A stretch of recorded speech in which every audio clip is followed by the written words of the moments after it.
Speaking of Elon, I don't know if you saw this, Will. His rocket there, his Starship, it blew up. You were really excited about this thing. It was all shiny. Yeah, it looked really old school. Old school, retro, Like in the 50s space or age, something. atomic era type of vibe to it. The Starship MK1 is what it was called. Maybe they'll rebuild it. But they're probably moving on to some next version now.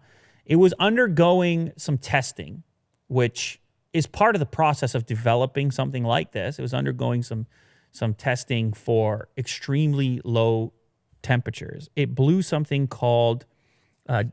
lid during something called cryogenic testing. Cryogenic, that's very, very cold, Will.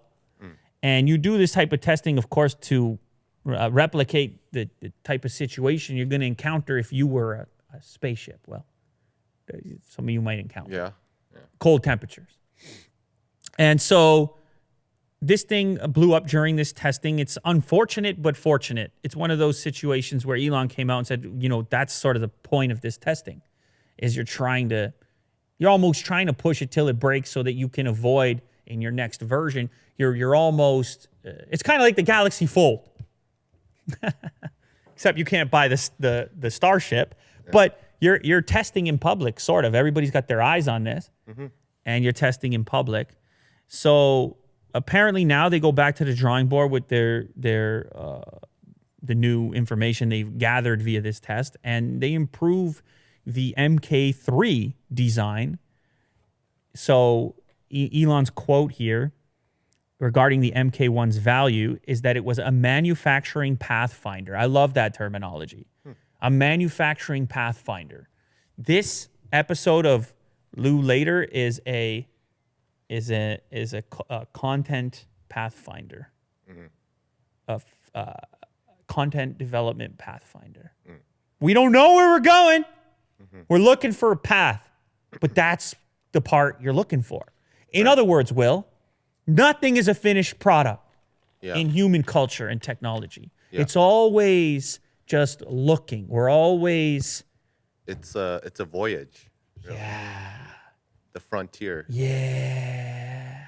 Trying to find it, We're just trying to find a path out here as human beings. Sometimes you pick a path, you go to the left, you got a lot of brush, you're getting scratched. Yeah. You turn around, you grab another one. You look for a little less resistance and friction, or you double down. You say, nah, I know this is the right way to go. And even though it's hard work, maybe you push through some of that brush, and all of a sudden you come to some beautiful clarity. You push through the brush. Yeah. No. It's not oasis. You push through the brush, and then it's a valley. You're at the top, sort of like it was gruesome. You're at a ridge.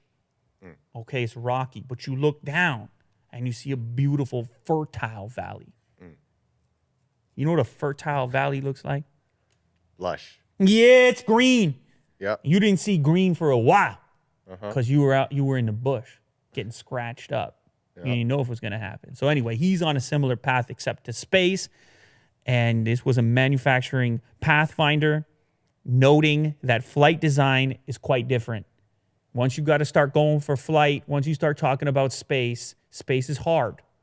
Space is hard, Willie Doo, and space is cold. Okay? So that's, as far as paths go, that's a difficult path up there. Let's just remember that.